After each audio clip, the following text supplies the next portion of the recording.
Sejam bem-vindos! Estamos iniciando mais um programa Palestra na Fraternal. Hoje recebendo o palestrante Wagner Ideale, com o tema Em cada ano que se inicia, a tarefa da paz. Palestra na Fraternal, sempre com temas ligados à doutrina espírita. Olá pessoal, vamos então a mais um bate-papo. Esse tema que nós pensamos, em cada ano que se inicia, a tarefa da paz, nós pensamos nesse tema em função de uma coisa que se repete todos os anos, com todos nós, de um modo geral. Cada ano, dia 29, 30, 31, há uma grande explosão de promessas. Nós fazemos uma infinidade de promessas, não é verdade? Promessas de caráter de saúde, promessas até de contexto espiritual. Nós fazemos muitos pedidos, e isso se repete em todos os anos. Isso não é uma coisa... eu, por exemplo, estou cumprindo, ou estou tentando cumprir o que eu prometi em 2010. Vamos ver se agora eu consigo cumprir. Mas existe um fator que toda vez que se faz uma reportagem, entrevista-se uma pessoa, se pergunta o que você espera para o ano que vem, a resposta sempre tem: eu espero a paz no mundo, a paz entre as pessoas. E a paz é uma luta, por assim dizer, muito grande de todos nós. E aí eu fiquei pensando sobre essa promessa da paz. Eu lembro do nosso querido Divaldo, que ele recebeu uma incumbência há uns anos atrás da Unesco de ser o embaixador da paz, e ele leva para todos os países a qual ele visitou, no passado, e muitas cidades aqui no Brasil, o movimento Você e a Paz, aonde ele vai falar sobre a paz. E eu peguei e juntei essas duas coisas e falei: puxa vida, vamos conversar sobre isso, sobre essa tarefa da paz, essa promessa da paz. E me lembra uma frase bastante popular, que inclusive nesse movimento existe uma música que é tocada ao final de cada vez que ele apresenta, que é o compositor, acho que é o Nando do Cordel, que num dado momento ele fala assim: a paz do mundo começa em mim. A paz do mundo começa em mim.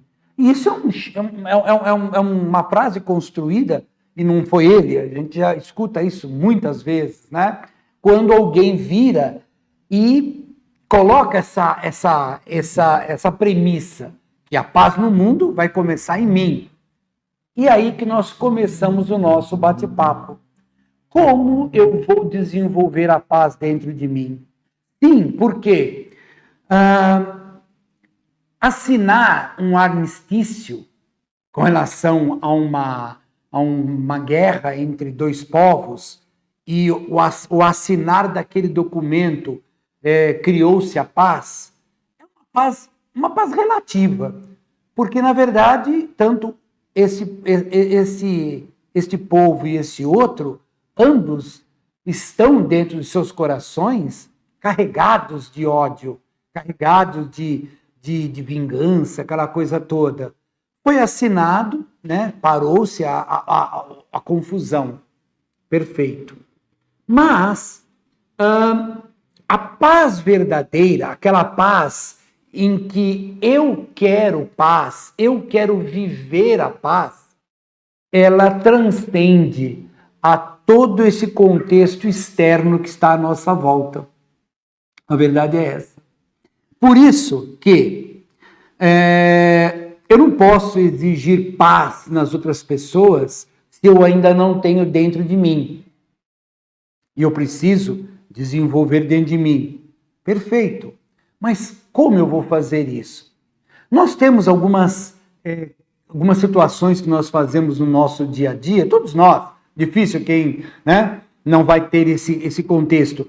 Nós utilizamos de alguns artifícios do dia a dia, alguns artifícios da vida mesmo, para esse artifício nos levar à paz. Quantas vezes que nós não fazemos, sei lá, a compra de um objeto material para que isso venha nos dar uma certa alegria interior e isso, de uma certa forma, nos trazer um pouco de paz. Ou aquele que acha que se embriagando ele vai ter paz, ou se utilizando de uma série de ferramentas materiais, ferramentas de fuga, vai conseguir essa paz. Por isso, há uma frase que eu anotei aqui, em que Jesus diz: a minha paz eu vos dou, a minha paz eu vos deixo, mas não é a paz do mundo.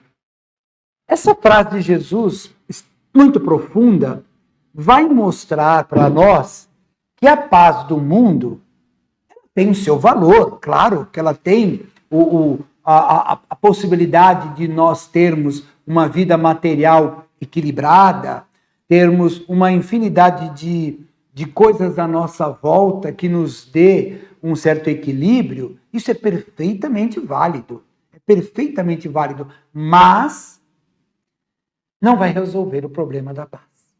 Por quê? Porque todos nós temos uma infinidade de conflitos, uma infinidade de ajustes a serem feitos. Somos espíritos errantes. Lembram do livro dos Espíritos? Nós somos espíritos num processo de evolução.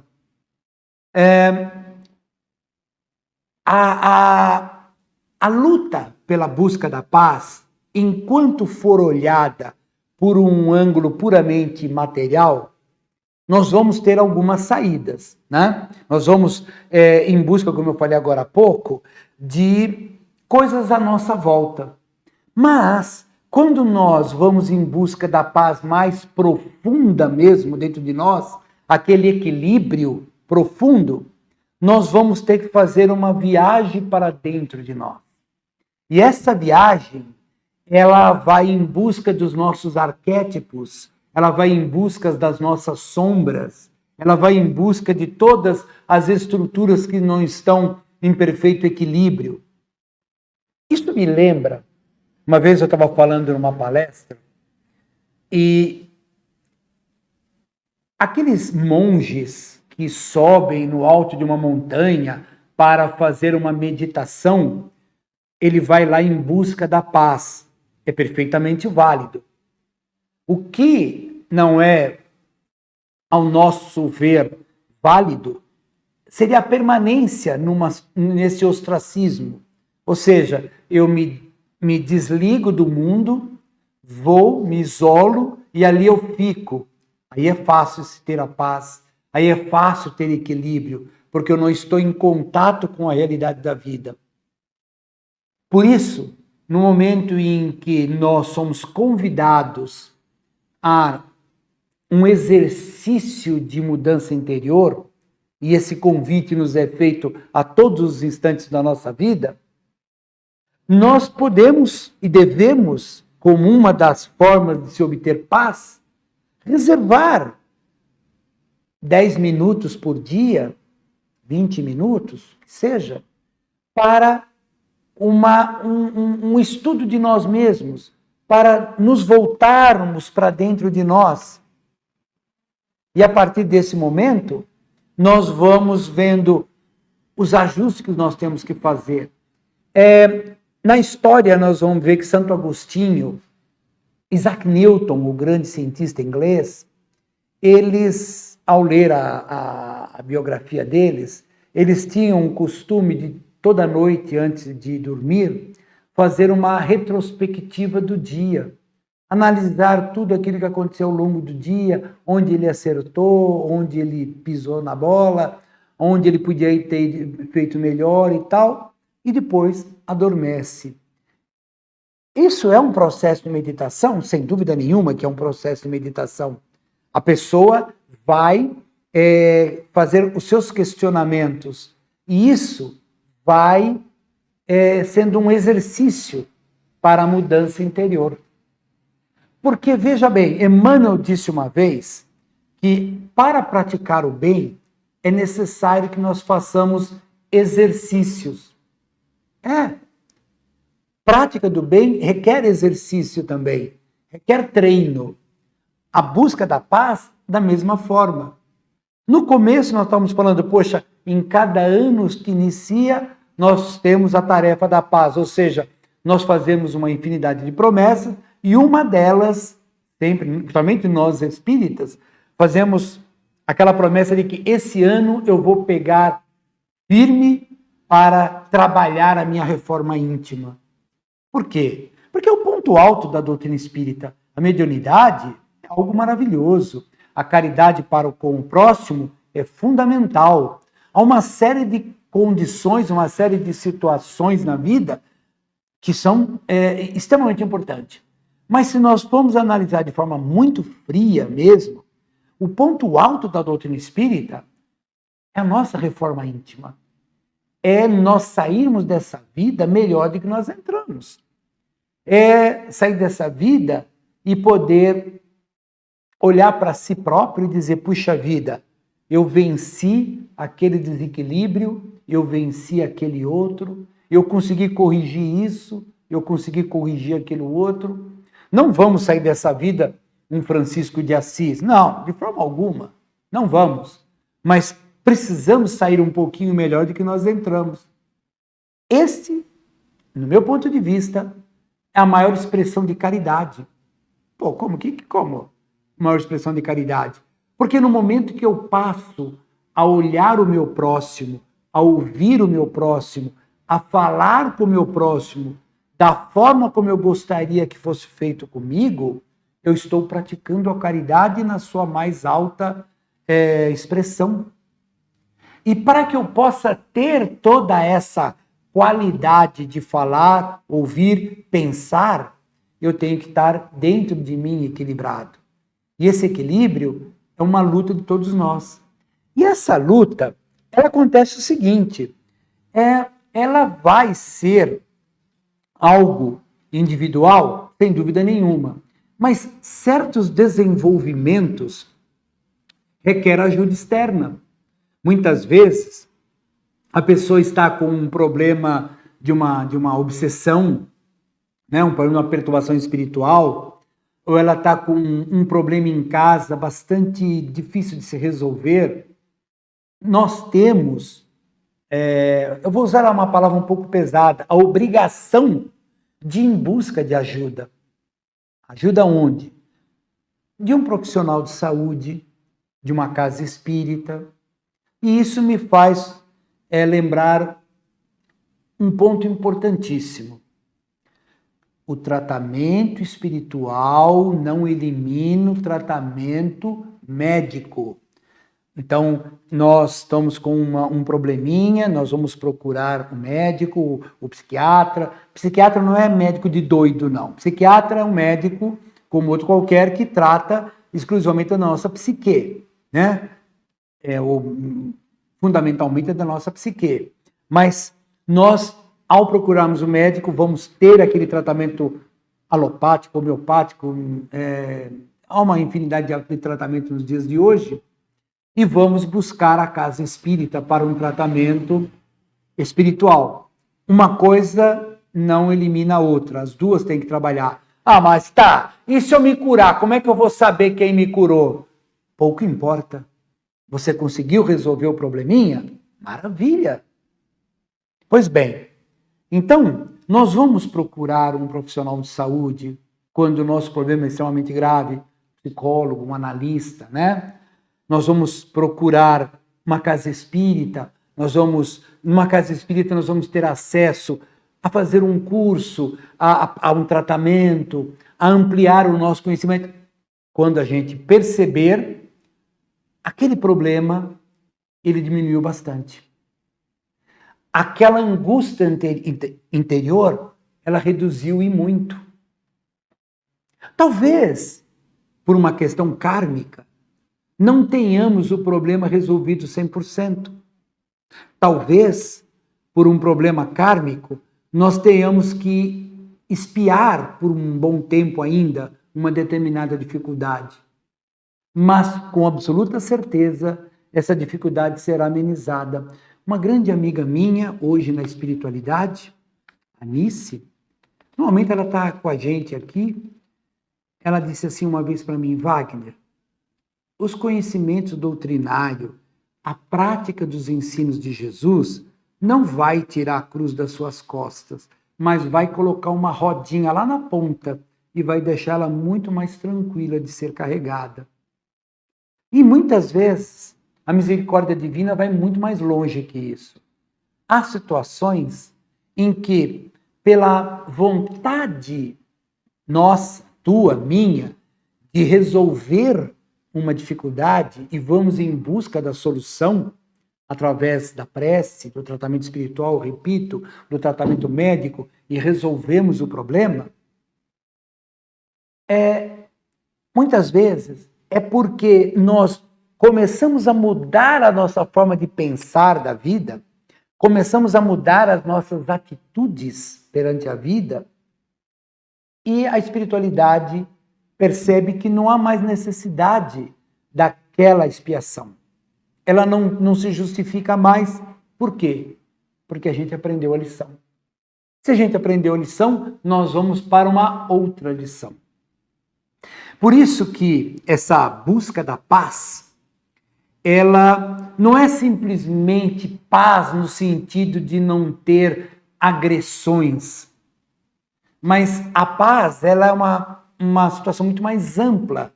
É a paz, o equilíbrio interno, é a paz, a possibilidade de nossos desenvolvimentos profissionais, sociais, é a paz no sentido de estarmos tranquilos para fazer isso, aquilo outro, a paz para que nós possamos ter o equilíbrio para ajudar alguém que está precisando de uma palavra, de um carinho, de um caminho, de um norte.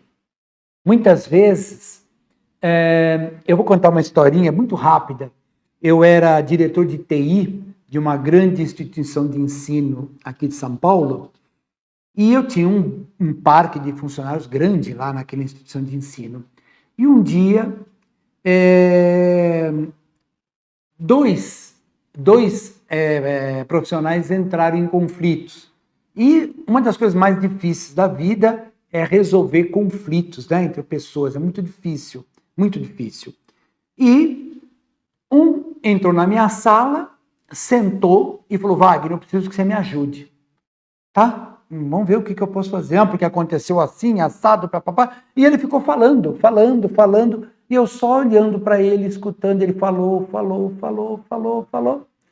Aí depois que ele terminou de falar, ele falou: obrigado, Vagnão, valeu, obrigado mesmo.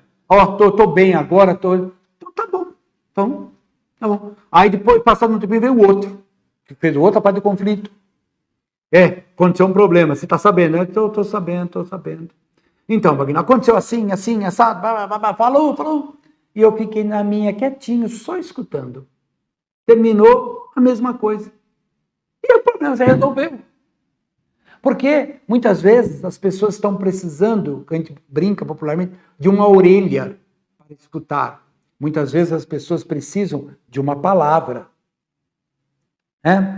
E como que eu vou poder ajudar alguém? Como que eu vou poder ter um ponto de ajuda se eu estou com extremo conflito dentro de mim? Eu posso até ajudar, mas com certeza eu vou ajudar muito mais se eu estiver em paz.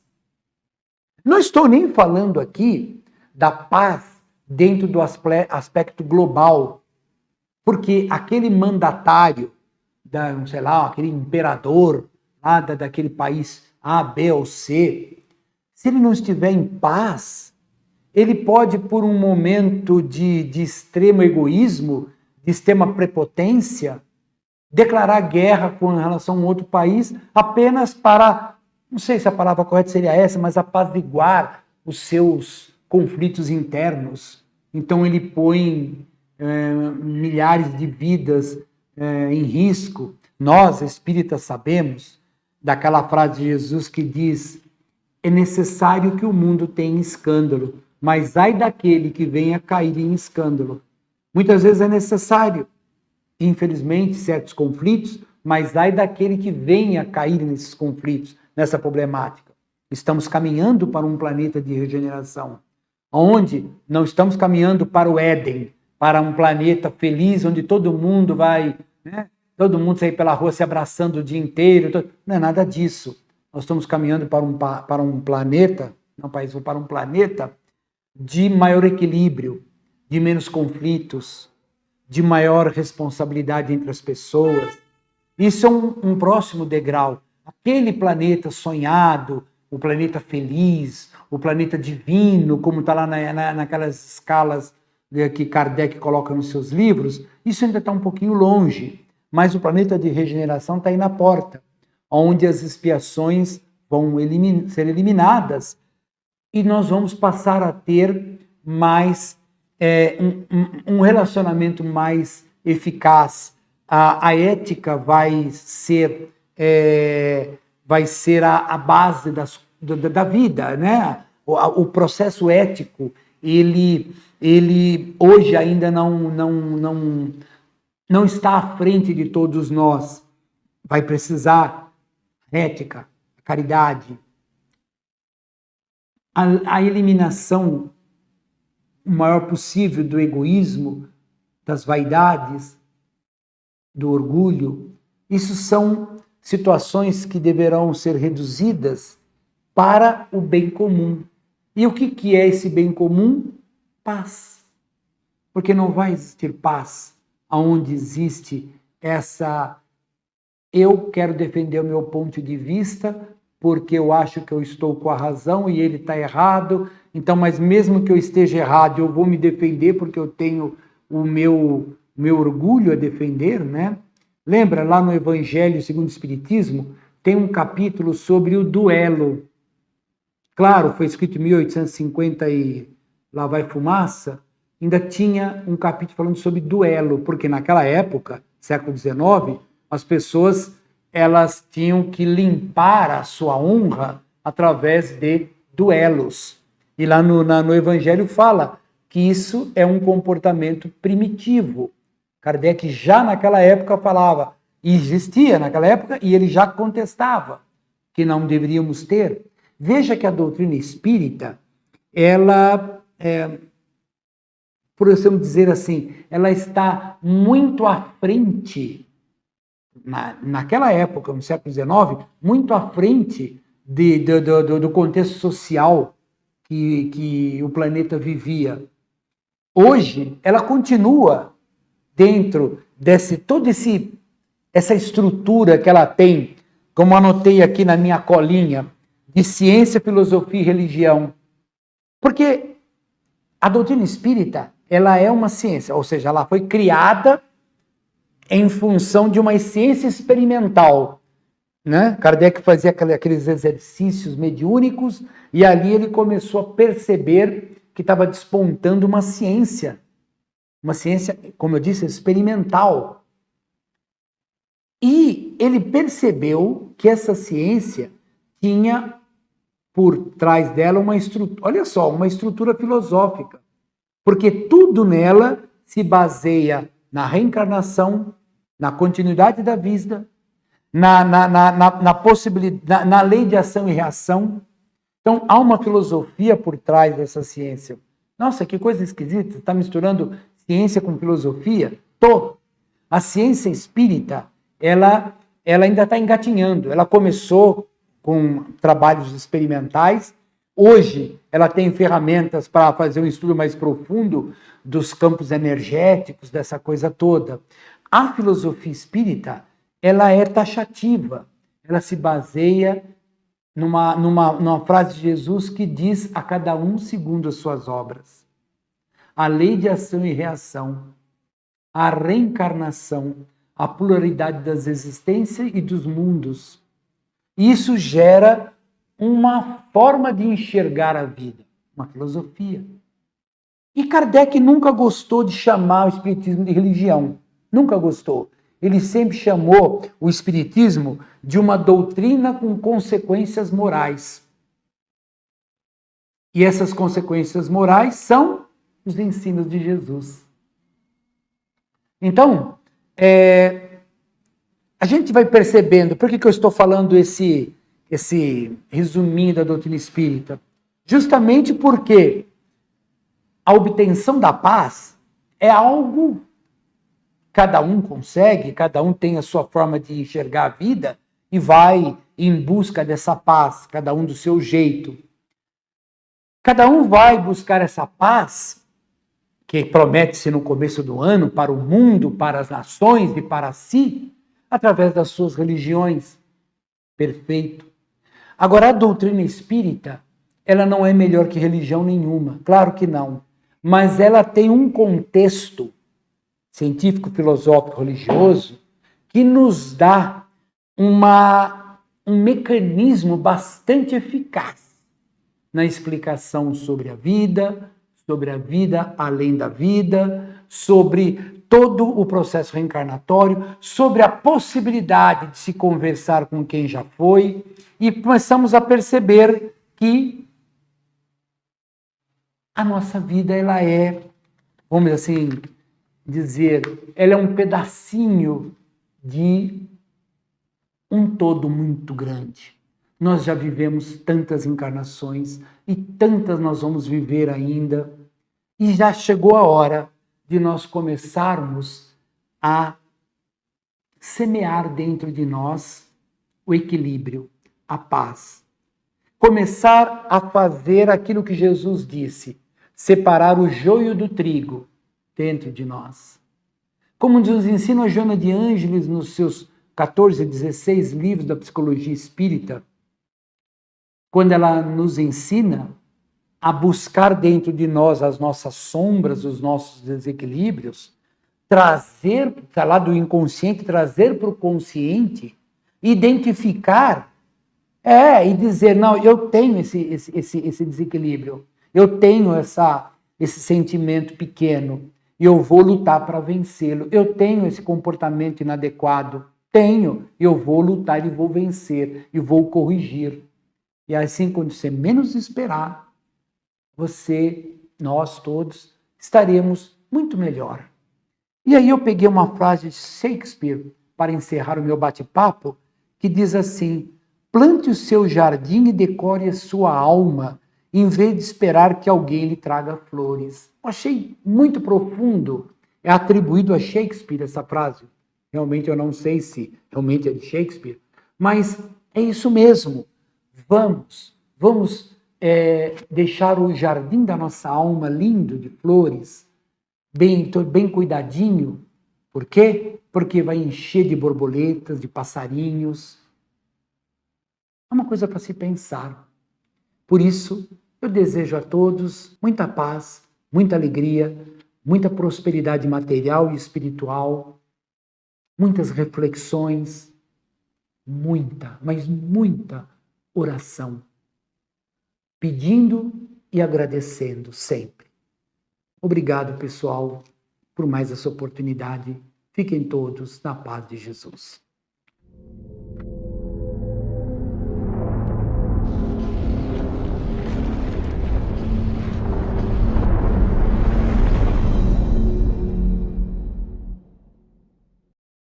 Acabamos de apresentar mais um programa Palestra na Fraternal. Sempre uma palestra diferente com temas ligados à doutrina espírita. Assista pelo YouTube, pela TV Fraternal e também no Facebook. Ouça pelo aplicativo da Rádio Fraternal e pelo site fraternal.net.br. Rádio e TV Fraternal, sempre em sintonia com você.